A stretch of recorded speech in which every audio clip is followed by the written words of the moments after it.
Welcome back to For the Love of Humanity, Season 3, Episode 14. This is a bonus episode based on some culminating reflections and contemplations that I just wanted to share, couldn't help but share. So, we wrapped up the season with this diary of exploration. And last episode, I sort of talked about long-standing beliefs or foundational aspects of my beliefs in hopes that will help others pinpoint, solidify, or refine, reinvent their beliefs in a way that maybe offers more expansion. Perhaps there's perspective you didn't see or think of, and it's helping you reorient what's even possible for you. And so I want to continue on with that a little bit, but with some more refinement and some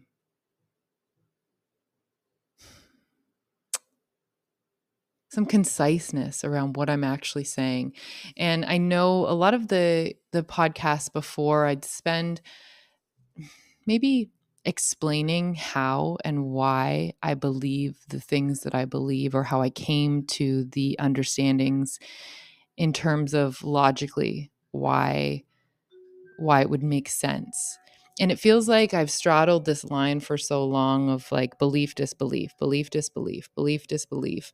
And not in belief, disbelief as in I'm not believing my own perspective, but something would show or someone else's perspective would bump up against mine. And I would look at it from the perspective of someone who was struggling to believe, but was motivated to believe in the greater experience, the greater creatorship, the intelligent design for some people that would be with God, source, to rest assured that they can create their experience.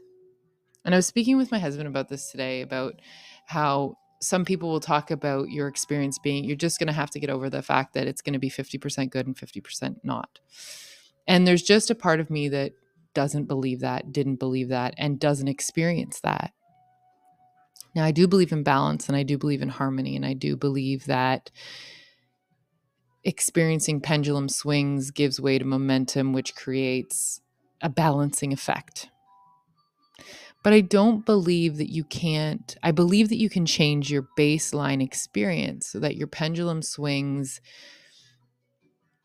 station when they're balanced, when they're in an oscillation that's more tight or more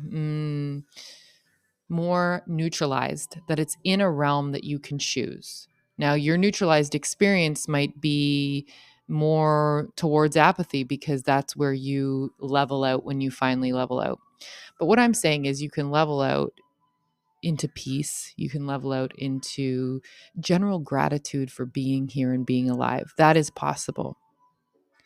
And so I know we have people out there that sort of tout the experience that it's not possible to be happy all the time. And that's not the level of happiness that I'm talking about. That's not the level of peace that I'm talking about.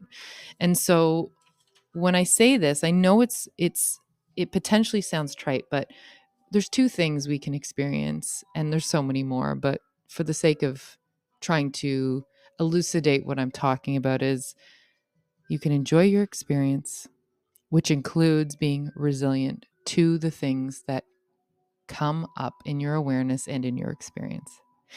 And you can steward your experience, which means that you have the ability to be active in your design and creation of your experience. Now, that does not neglect the fact that there are aspects that are beyond your control. That would be an embrace, knowing, awareness, and enjoyment of the fact that there are things out of your control. Now, again, that's a grander enjoyment. This is a higher experience of enjoyment. And I don't say higher as in holier than thou. I say higher as in it exists at a plane that the ripples don't necessarily touch your gratitude for being in this experience. So, on a human level, you might not enjoy the experience of stubbing your toe, but on a divine human level, you still enjoy the experience of being here. and use that as like the metaphor to come across all temporary experiences, even if those temporary experiences seem to leave a permanent effect, like the death of someone we love, like the horror of seeing something about the world and feeling as though your innocence has been crushed. We are able to reintegrate, we are able to reincorporate, and we are able to refine our experience. So, knowing that we have the ability, the opportunity, the right, the potential to enjoy our experience and steward our experience is the double barrel shotgun that really promotes we are able to do this. We're allowed. It's okay. We can. And wanting those things is also okay for some people that need to hear that. So some of the diary of transformation experience, I've used language around alchemy, I've used language around chakras, I've used language around astrology. I find that they're all keys and they all offer a way of explaining something that is like attempting to explain the shape of a cloud. I already understand and know that language doesn't do our human experience justice in the sense that it can't paint the nuance and it can't paint the energetic experience. So I don't ever expect language to be able to do that completely. But I do still enjoy using language to try and communicate to other people what the experience is showing, doing, feeling like. And it is this human being experience, this becoming experience, this unfolding experience, this evolving experience. It's a living experience. And I mean that in the sense that every time we think we've figured something out, to hold closely, fastly, and tightly to that figuring out has the potential to arrest the development. So I'm not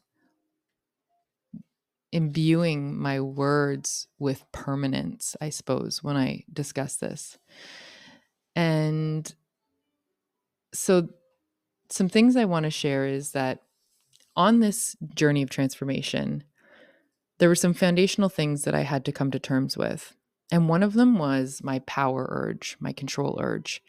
And if I did not feel like there was something missing, if I did not take the awareness that there was a problem to be solved, or that I did not become aware of the fact that certain things were triggering my own sovereignty, I wouldn't have gone into this study, I think, so deeply. I wouldn't have come to understand this and know this so deeply.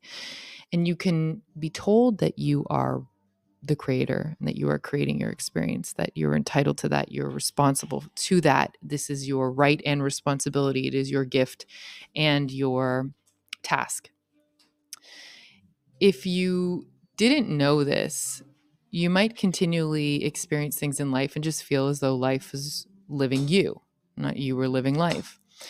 And then there are other people who innately don't question this. They feel simply that it's not an awareness they have because they're intertwined with their power and their sovereignty and their right to make decisions for themselves to an extent that it's just something they didn't necessarily question.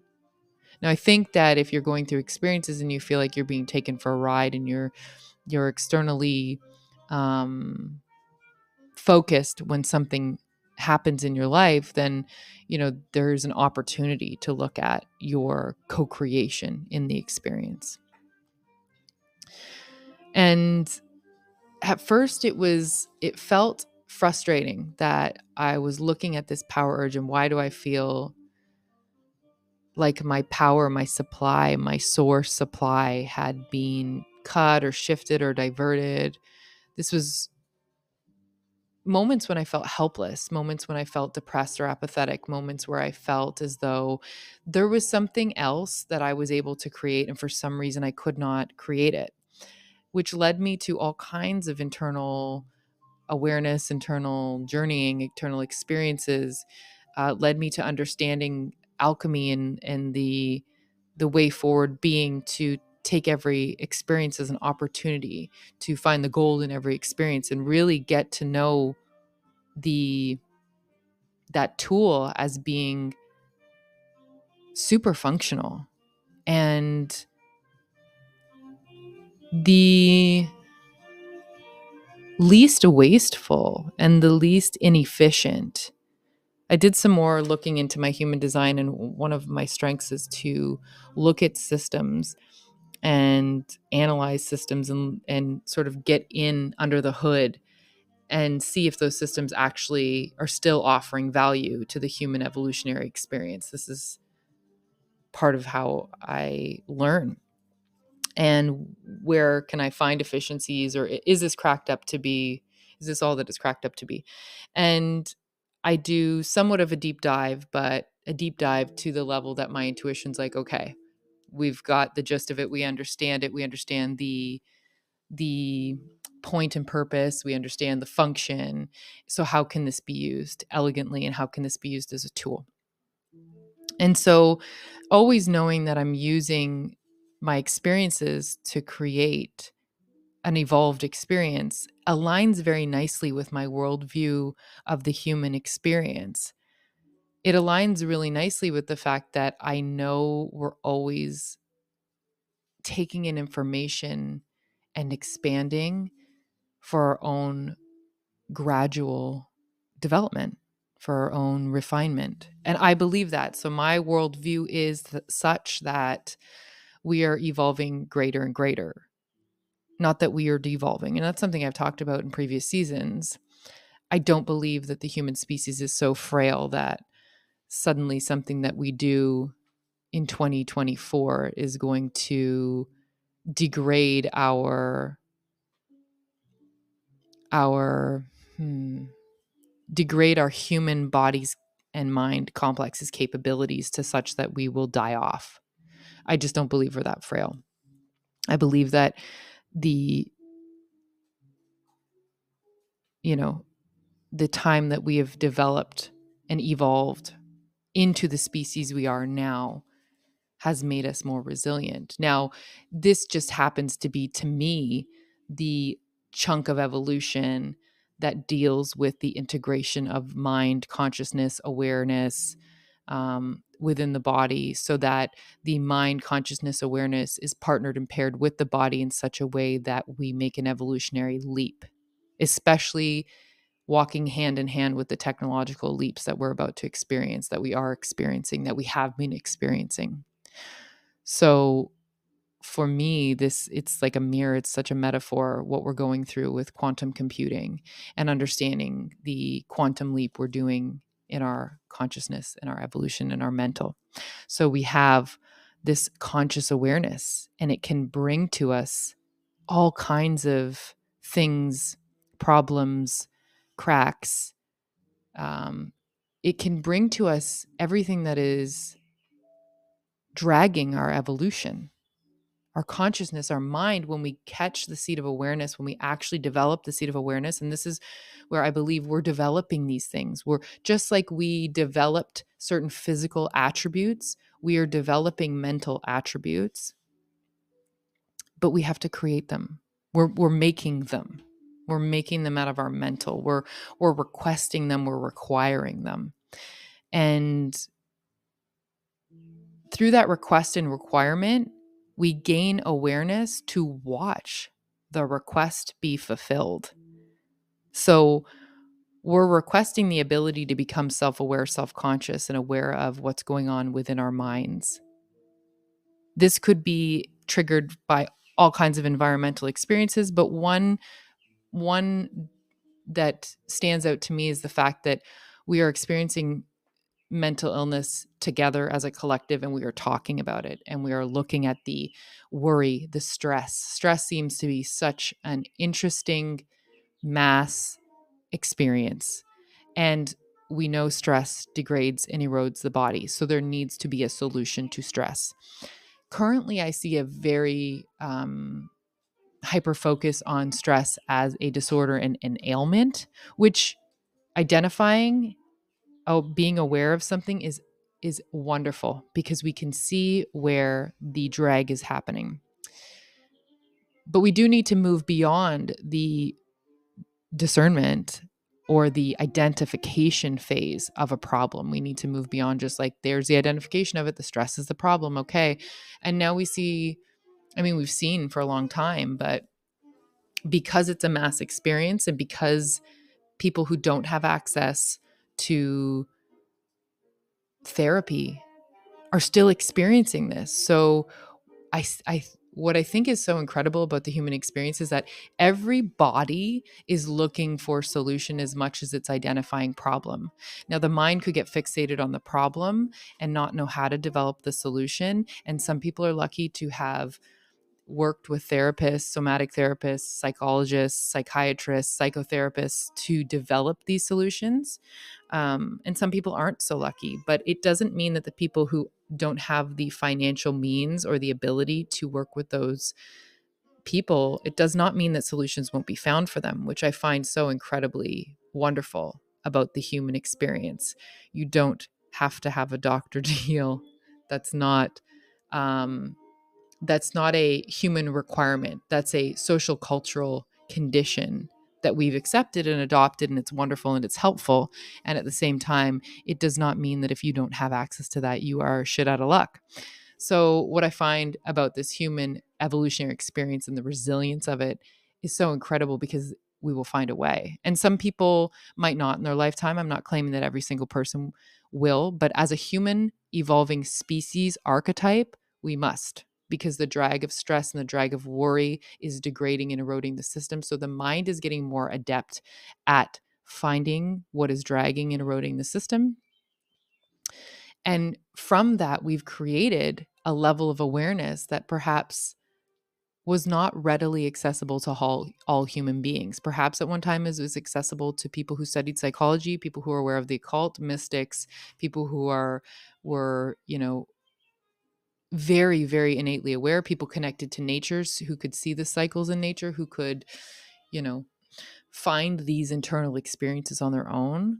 But we're experiencing it now. We're experiencing this position of awareness that comes with, you know, sitting back and contemplating and coming out of the position of worry. So when we're in the contracted state of worry, we're not necessarily above the worry watching it, unless we've developed the permanent seat of awareness that sits above the worry and can watch the worry and see it operating within the human. So it's like creating the archetypes of internal healer that will walk us through the steps of internally healing. So, creating the archetype of awareness means that we get to watch and become detached from the problem to the extent that we are available for the receiving of the solution, which is incredible. For me to get to that place, I had to go through the past, present, future sort of time experience. So, going at the past and looking at the past and who am I? And how was I created? And not only that, going to the past in my personal experience, but going to the past or going to the blueprint inception point. So for me, that was not just about looking at my past and going right back to conception and what was the family I was brought into and what was the culture I was existing in, and looking at my social location and my contacts to create who I was as a person. That was great, but I also had to look at, okay, but what was the main intended function of this experience? And it's really difficult to try and discern what that is. And many people have tried, and I don't think that there's one realm of ideology or study that has a monopoly on what this is. But I do think that when we sit in contemplation and when we're led to certain pieces of information, we get to take those keys, as I said earlier, how I take different systems of ideology and knowledge, and somehow I get these keys and fit them together like a puzzle, and it reveals this greater understanding that almost had to come together by virtue of disparate experiences. And that validates the truth a little bit more, because it validates the truth in the sense that it was so elegantly put together that it couldn't be one person pressing an idea or an ideology in a way that felt like, no, no, no, just believe what I tell you. Do you know what I mean? It's more of a revelation than an indoctrination. Let's say it that way. So bringing all these keys together, bringing all these understandings together allowed me to see, well, what would be, from an evolutionary standpoint, what would be the point of the human experience if we were so weakened by stress that it had the ability to kill us all with heart conditions, cancer? Like, what would be the point of all these years of evolution if we could get taken out by modern life? I just don't believe it. I don't believe that this is our stop. I don't believe that this is the final product of the human experience or the human body. This isn't the perfected human version. Like when we think of Da Vinci and Michelangelo's work and like the Renaissance romanticization of what the human form, the perfection, when the proportional perfection of the human body that was elegantly portrayed in great works of art, the physical form being adored for its mechanical, refined elegance. Like, we were given hints at how incredible the human body is. Now, modern times, modern diet, modern ways of using our body, we're in such extremes. We see people who have perfected the human body, Mr. Universe. We have seen Mike Menzer, like, we have seen people who have perfected the physical shape and the physical form. We've seen people who eat such beautiful diets that they've perfected the physical form. We've seen varieties of diets that create quote unquote perfect physical form. And I say perfect in the sense that taking it to its edge of achievement.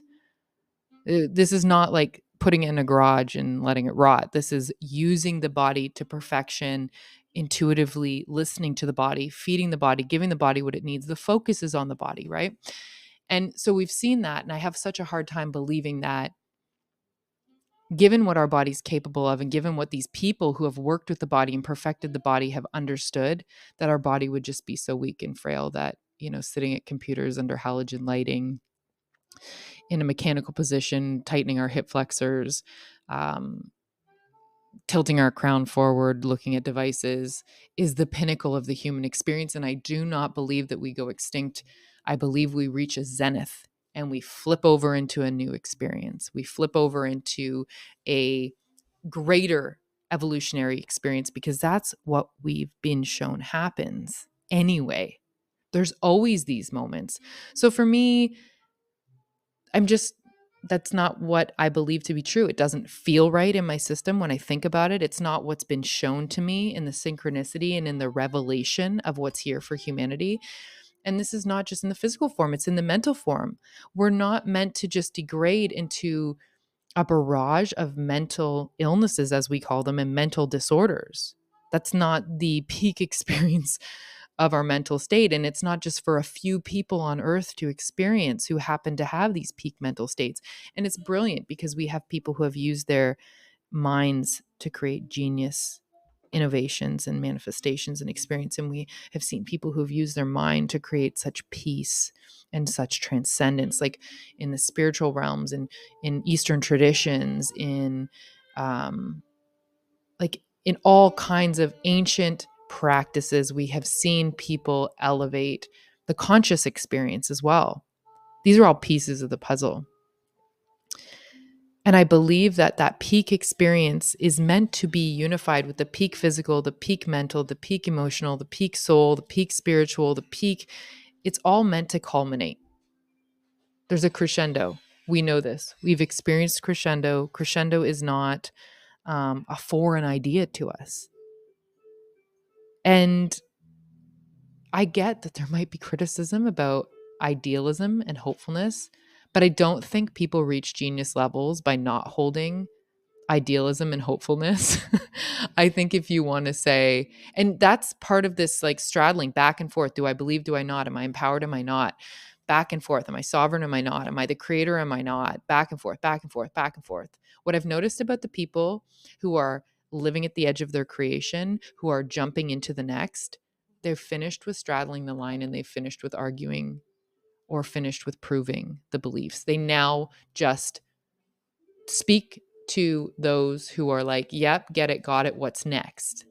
And I've alluded to this in previous podcasts that's my desire. That's what I love talking about.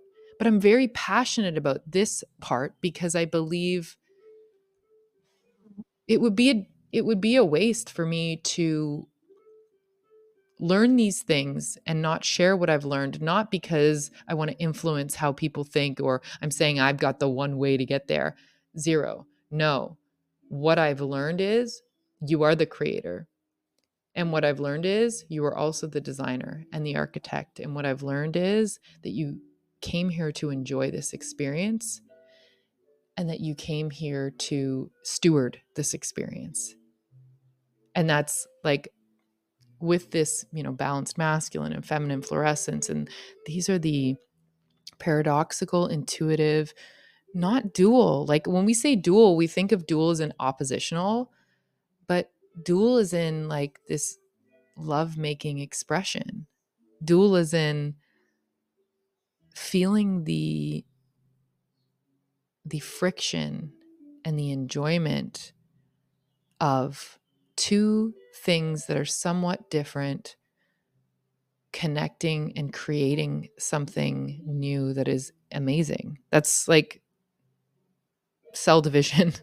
Like it's incredible. And so when I think about the like dualistic perspectives, I don't think about it as like when people give people a hard time about being beyond duality. I don't think it's that they're beyond it as in I'm not looking at it. That's a classroom I don't visit. It's that I'm beyond pitting it against one another and I'm into unifying it for an experience. And the moments that I feel like something is coming in that's, oppositional, I've just found a way to integrate that into the experience and accept it for part of the whole experience. It doesn't mean that I don't look to alleviate or relieve the drag, the irritation, the horror, the violence that is created because of the difference. It means that I'm focused on the unifying. It means I'm focused on the solution. It means I'm focused on the um there's still a large portion of me that is already in the seat of awareness. And further than that, it's already in the seat of creation and the seat of designing and the seat of architecting. So when I come up against something that feels like an irritant to the system, that feels like a lag, that feels like something quote unquote negative, I'm I know I'm already aware that I hold this other perspective. And when I am ready, I can flow into the revelation of what to do with this next. Some people might spend their entire lifetime not ready to move into solution integration, solution creation, creation and design. Some people might spend their entire life flip-flopping over that line, back and forth over that line of duality. And there's nobody that can take that experience away from them or should take that experience away from them. There's nobody that can decide, is what I'm saying. Yes, there are acts that we perceive people doing that we think are so harmful and hurtful. Yes, there are actions that we do that will be harmful and hurtful to other people. But ultimately, we're the ones that get to choose. And someone could put emotional, mental pressure, ideological pressure, social cultural pressure, the threat of isolation, the threat of abandonment, the threat of force, violence, or death on you. And yet at the end of the day, they're not inside your head and your body making your choices. So it's to go back to what I started saying, I had to look at the past and authoring my experience. Like, who am I? What did I come here for? What was the point? What's the point of the human experience as far as I can tell? And I can use other people's knowledge and experience to inform that. But at the same token, I still have to live the life. I still have to walk it out. So for me, what does it mean for me to be here living this life? And that's huge. That's a question that like we might not fully even conceptualize while we're here. But there's a certain amount of it that to look at creates the seat of awareness and the seat of choice and the reminder to reintegrate the creatorship that is already part of your design and your blueprint. So think about it like this.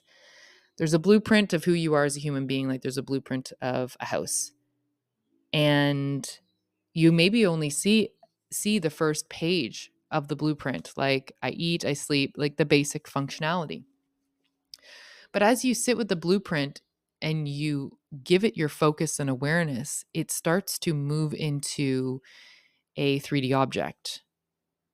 And you start to move around in it. You move around in the room that you've been shown on this blueprint and the functionality of that room. And by virtue of problem solving and looking at challenges and being rubbed with friction and being rubbed with lag and stagnation and frustration and what's going to dip you evolutionarily or what's going to drag you in your evolution, you press up against these walls of this thing and you start to get a glimpse of the fact that this isn't everything. And those small glimpses add to more questioning, more looking, more pressing. And that focus on more is like expanding your peripheral vision to see beyond what's here, what you've been trained to see, what you've been focused and zeroed in on. In some cases, it's survival. In some cases, it's just basic necessities. In some cases, it's surviving every day, the hellscape that has become your experience, whatever that is, right? The focus and the pressure opens up this holographic experience of the blueprint where you're like, oh, hold up here. This is not paper and this is not me in the physical room. This is actually me coming to the awareness that I'm now in editing mode of this experience. The awareness has given me the ability to detach from the problem, unglue myself from the 3D, unglue myself from my experiences of every day, my emotions and thoughts about those experiences of every day. I've unglued myself to the point where I can now see editing mode. This is fantastic. Because in editing mode, I get to start deciding take and toss. And this is what, season 1 and 2 is primarily looking at.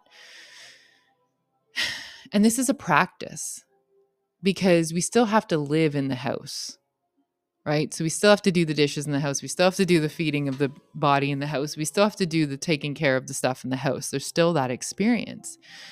But if we can gain some space and awareness around that experience and get a little bit of energy back for contemplation, for concentration, for focus, and we can remember we get to create, we get to choose, we get to have what we want, there's a lot riding against us believing we can actually choose and to what level we actually are choosing. There's a lot against that. There's a lot of programming that doesn't allow that to be. And that's childhood stuff, that's past stuff, that's not even being aware of the functionality, the intelligent, elegant design of the functionality. If you're not even aware of everything your vehicle can do, if you don't know all the bells and whistles, how can you ever use it in a creative, truly creative and intuitive way? You don't even know what's there. You don't even know what's possible. And we have experts that tell us what's possible, but do they have the monopoly on that? Did they know fully what's possible? So we open up to this holographic perspective that really, by virtue of opening up the holographic perspective where you can drag and drop and edit, it's like the sandbox of a software where we can play and figure out. The fact that you open that up means that at some point you have to turn around and look at the fact that who opened that up? How is that opened up? Just like earlier, you had to come and look at, oh my God, there's a voice in my head and I'm aware of it. I'm aware of the different archetypes happening in my head. I'm aware of my consciousness, my conscience, my values. What was driving me before, I can see the driver now. I'm aware of the driver. I'm not just the driver. I'm aware of the driver. The driver's within me. It's part of me. It's part of my package, but I'm not just the driver. I actually hold a position that's also somewhat outside of the driver.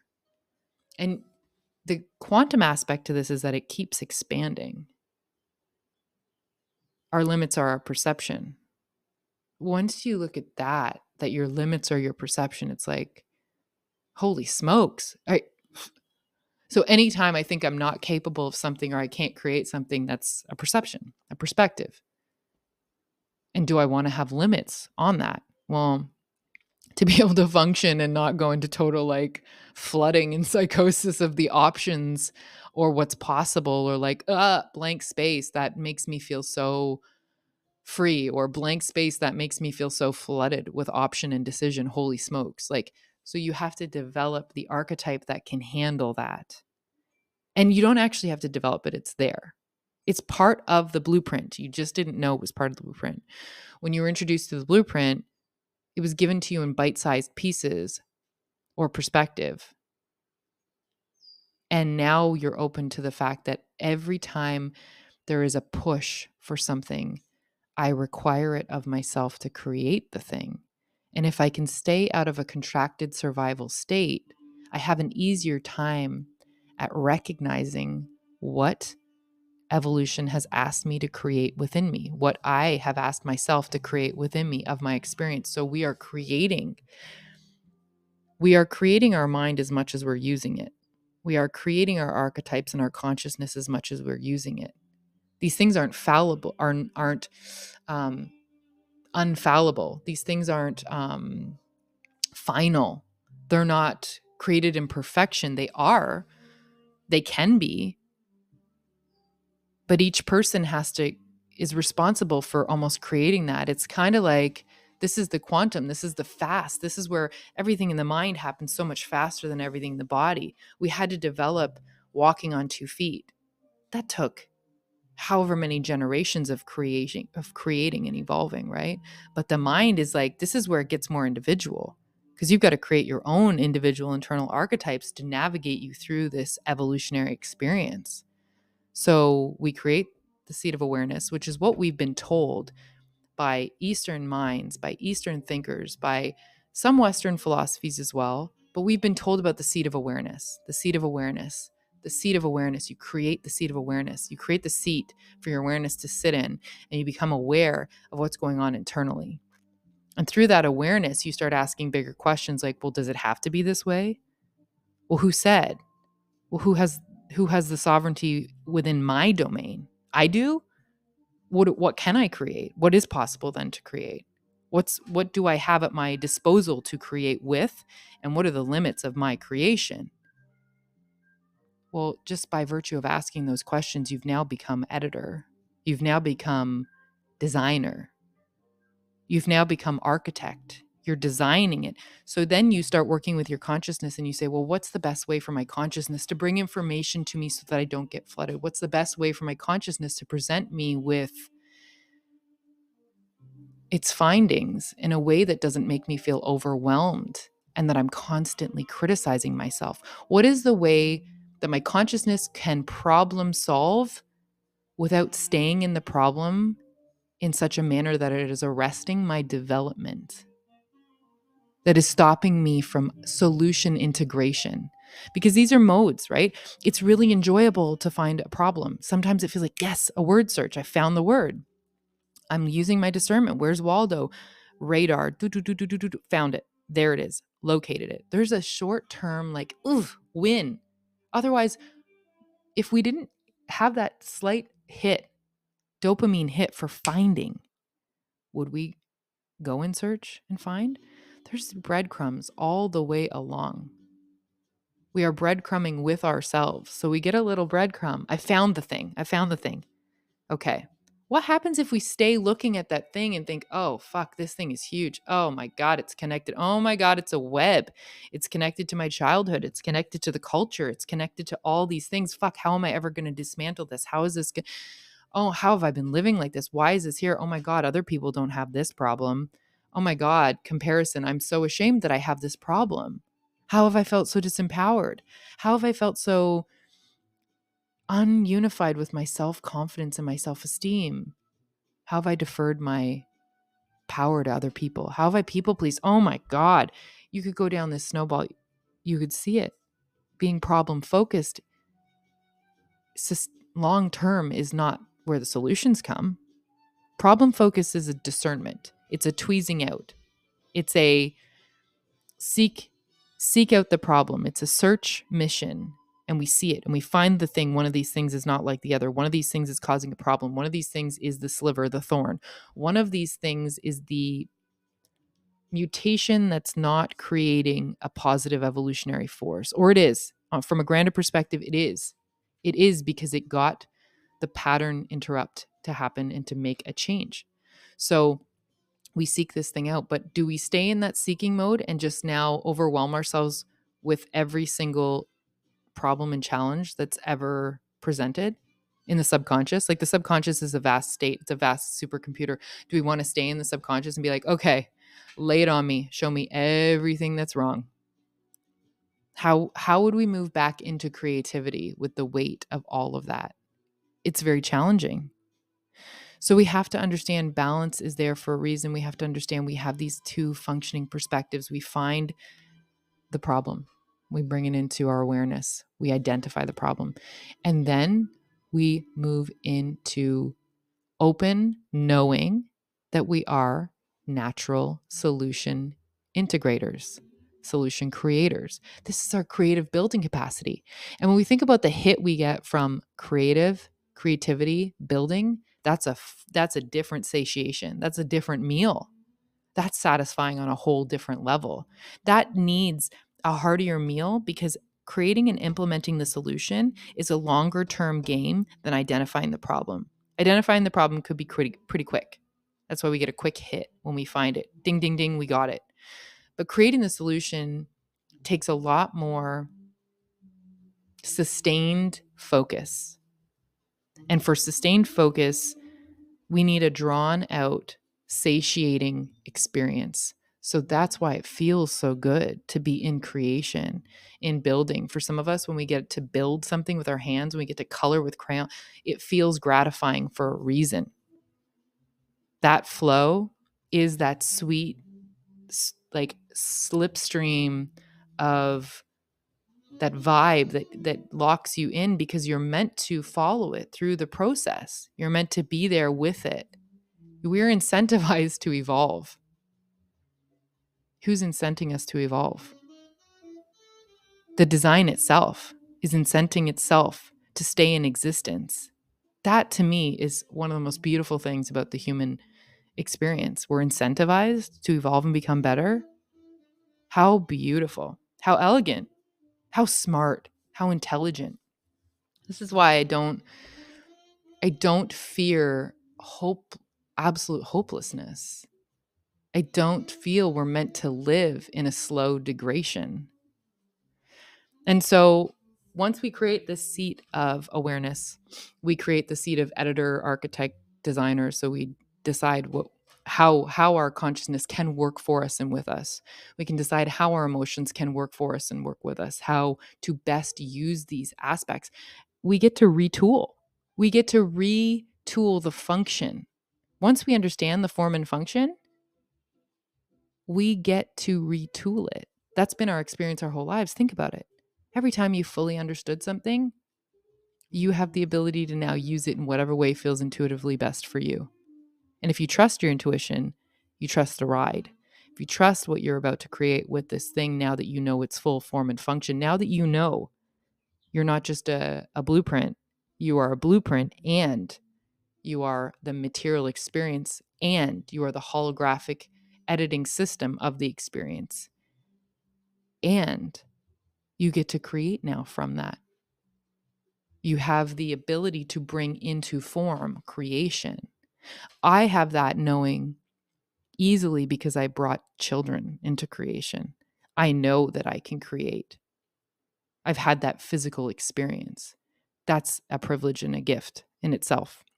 And I know that not everybody gets to experience that, but they get to experience creation nonetheless. Maybe that's not the experience that solidifies it for them, but that's the experience that really was like, if I ever second guess that I can't create something, hello.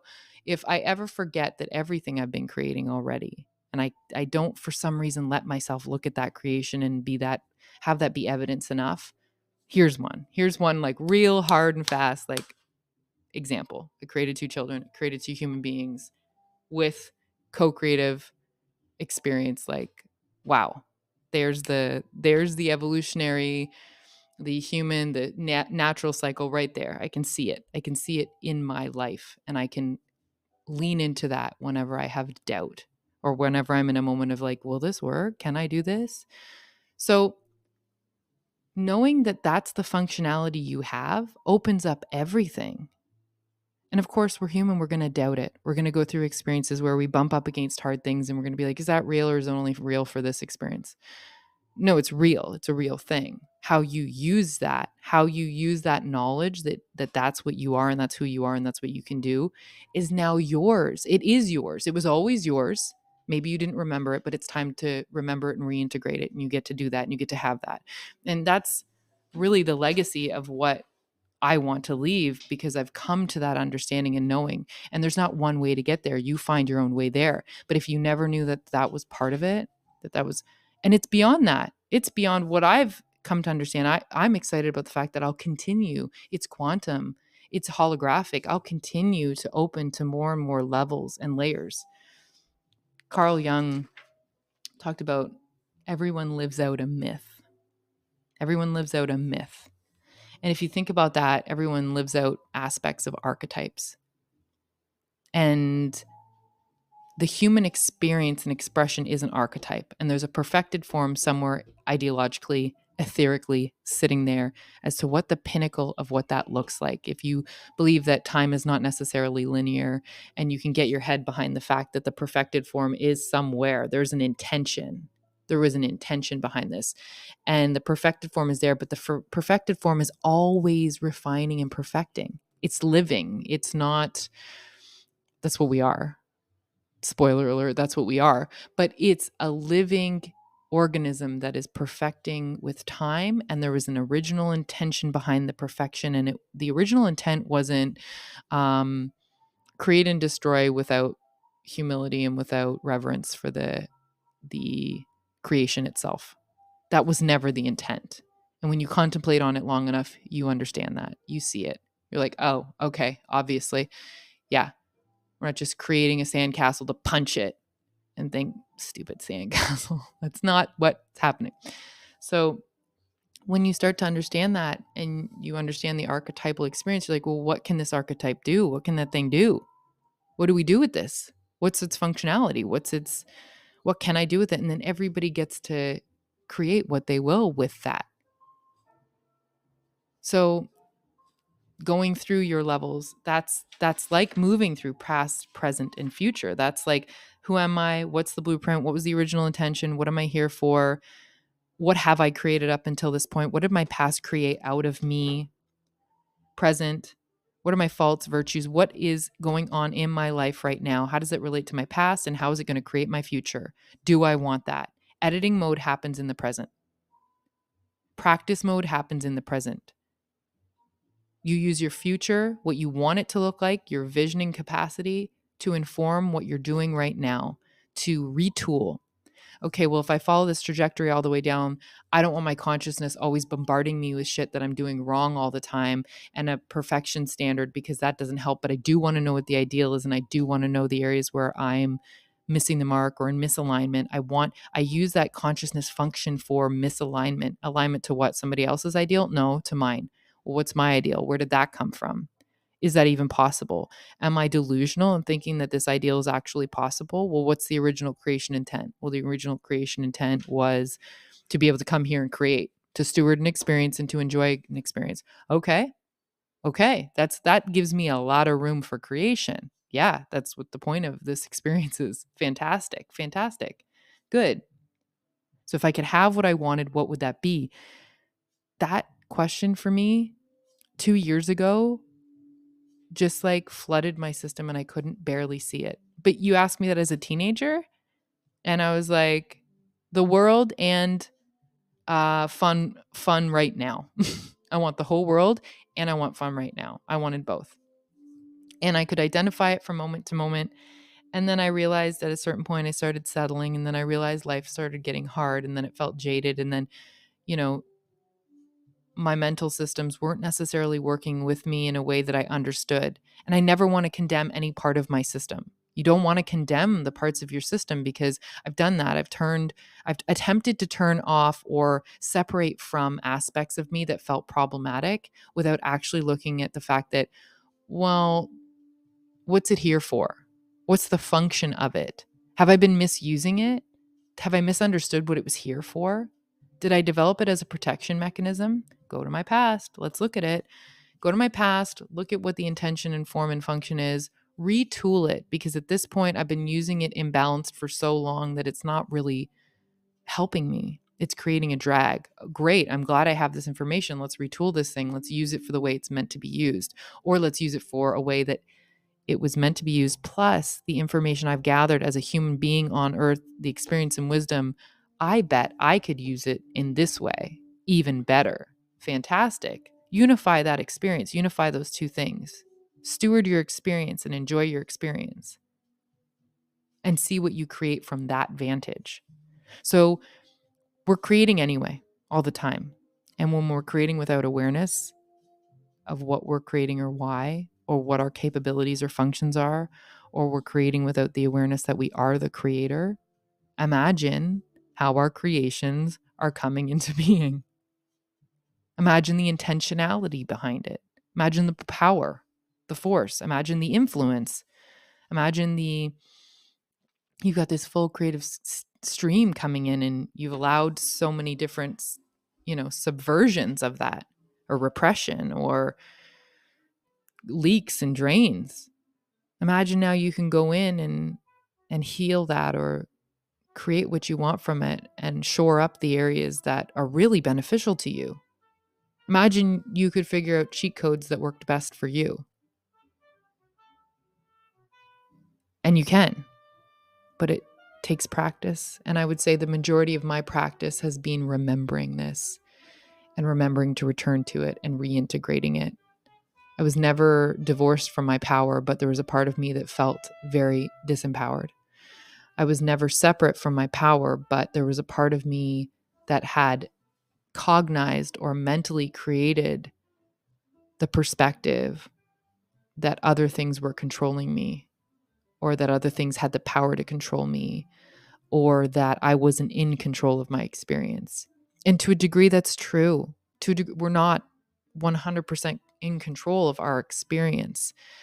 When I say experience, I mean the external reverberation back to us.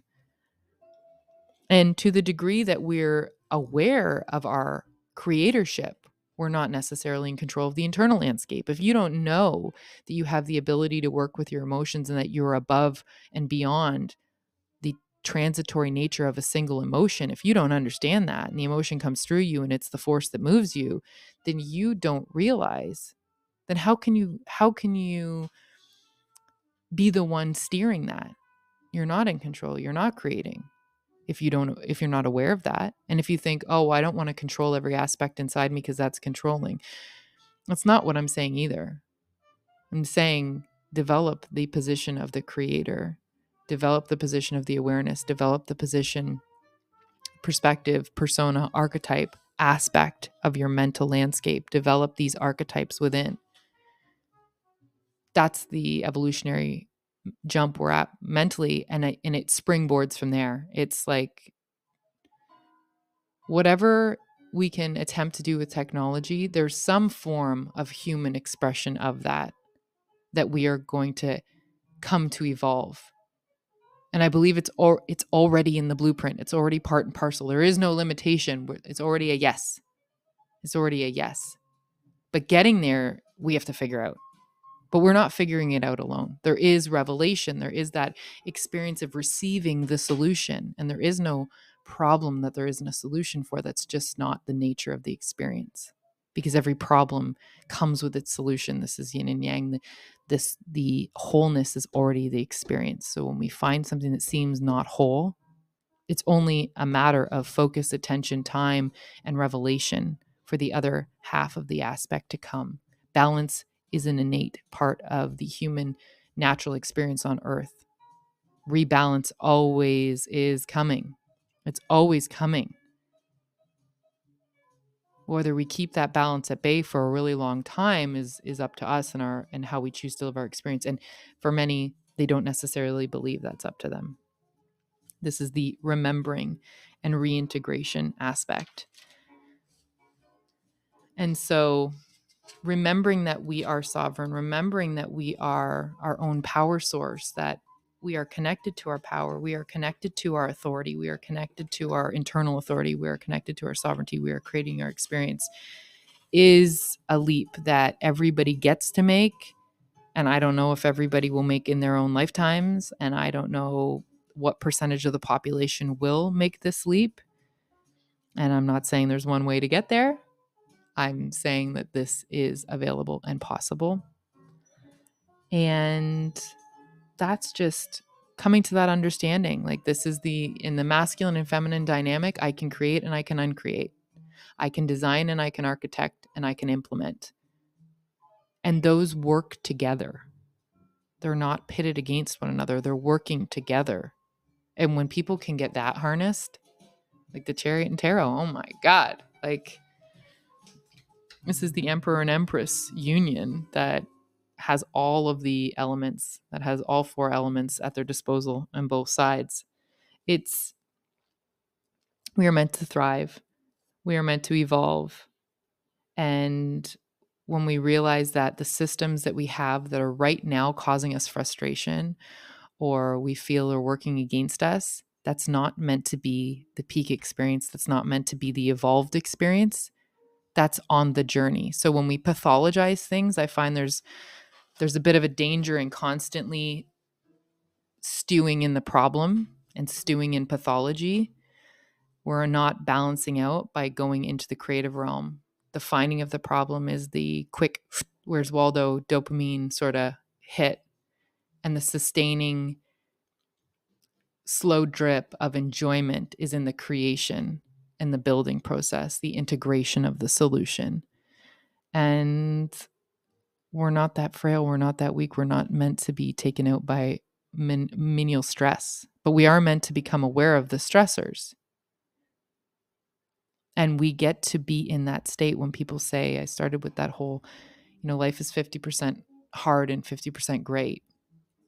But what if hard, the way you hear that statement and the way you think of hard is based on the pain and the hardship that you've been through? And that hard doesn't actually mean hard. It just means it's going to take focus and effort in the direction of the solution. What if you enjoyed that? Then isn't that hard? What if there was a part of you that always was grateful and happy to be here enjoying it? I don't think that 50% sounds or feels the same. I just don't feel that that's true. And I feel that when you're in the state of resilience and problem solving more often, that's not 50% of your experience. It wasn't meant to be experienced that way. Human experience was not meant to be this way. Now, we've created all kinds of ideologies, political systems, cultural experiences, collective experiences that do not support that way of living and being currently. And I believe we're on our way to understanding. We're on our way to the seat of awareness that some of us have already integrated as a collective. And that seat of awareness will offer us a broader perspective of how the current reality was created. And as I said, for the individual experience, once we see the awareness of how, look at our past, we start to question, well, what's our intent? What's our original intent as human beings? Once we start going into those places, well, you heard the unfolding that I said on an individual level, but imagine that on a collective. Imagine the collective was one sort of collective consciousness. And we're all at different stages when we look at ourselves individually. But imagine we all, not a hive mind, but imagine we all had the ability for that awareness. We would all come to the same conclusions about what would be, and not completely the same, but we would all come to the awareness of our creatorship. And once you're aware of that creatorship and you're aware of the connection and you're aware of what's possible to create from goodness, creating the bad doesn't taste as good. When we're not living so in the experience of it and we're able to step out and have the awareness, we start to create differently. We start to want differently. We start to ask different questions. But our collective just isn't there yet. We're gaining the awareness, but how many years ago were we still really focusing on conquering boundaries, war, nationality? Like that was a big part of our collective focus for so long. And only now are we seeing people saying, well, that's not the only way. Well, do we have to? Do we have to deal with conflict in that way? Individually and in companies and in corporations, we're coming to, well, does conflict resolution have to look like that? And problem solving, does it have to look like that? I believe at some point we're going to be like, oh shoot, it's been titled conflict resolution and problem solving, and that's great because we do need to have the identification of the problem and the conflict. But how much time percentage wise should we be spending on the identification of the problem and ruminating in the problem versus moving towards the solution? And I see younger generations really pushing for this, really wanting it. Yeah. We've identified the problem and we're going to keep identifying the problem as we go because problems don't not red flag themselves. That's not the nature of a problem. Once we know what feels right, what feels respectful, what feels virtuous, what feels good, what feels cooperative, what feels sustaining for our human evolution, once we feel that deeply, instead of feeling distortion, we start to feel what you start to